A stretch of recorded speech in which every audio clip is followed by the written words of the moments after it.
वो लोग जो कहते थे कि जी अडेला के बाहर नहीं बैठने देंगे, फिर हमने देखा कि कल रात को वहाँ पे पीटीआई वाले बैठे। अनडाउटेडली ये वहाँ पे हमारी बदकिस्मती कह लेंगे, यहाँ पे जो कानून नाफिज करने वाले इदारे हैं वो जुल्म और ज़्यादती करते हैं। रात को भी इसी तरह से किया गया। मैंने पिछली मरतबा मैं वाहिद जर्नलिस्ट था जिसने ये बताया था कि केमिकल मिला पानी फेंका गया। कल मेरी उस बात की तायद इमरान खान की बहन अलीमा खान ने भी कर दी और कहा गया कि कल रात को जो पानी फेंका गया दोबारा फिर पानी फेंका गया। उन्होंने कहा जी ये केमिकल वाला पानी था।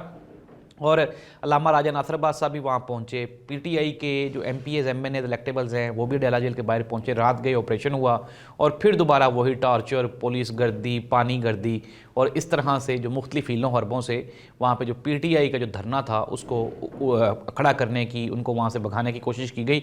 लेकिन अब पाकिस्तान तहरीक इंसाफ के लोग इस बात पर उनका यकीन कामिल हो गया कि रेजिस्टेंस के बगैर, प्यार मोहब्बत से तो ये नहीं मानेंगे। ये तो इमरान खान को मज़ीद जो है वो आगे ही उनकी जो अजियत है उसको बढ़ाई जा रहे हैं। तो ये फैसला किया गया है कि रेजिस्टेंस की जाएगी। और पाकिस्तान तहरीक इंसाफ की जानिब से अब जो पॉलिटिकल कमेटी है उसने भी अपना लाहे अमल बना लिया और उन्होंने कहा कि जो दिसंबर का महीना है इसमें आहिस्ता आहिस्ता प्रोटेस्ट को प्रोलॉन्ग किया जाए और फिर उसके बाद जनवरी में एक बड़ा प्रोटेस्ट किया जाए ताकि हुकूमत को ये मैसेज जा सके कि पाकिस्तान तहरीक इंसाफ अभी मजबूत है। तो नाज़रीन, ये इमरान खान और इमरान खान की बीवी, बेटों और बहनों के बारे में जो इन्फॉर्मेशन थी वो मैंने आप तक शेयर कर दी।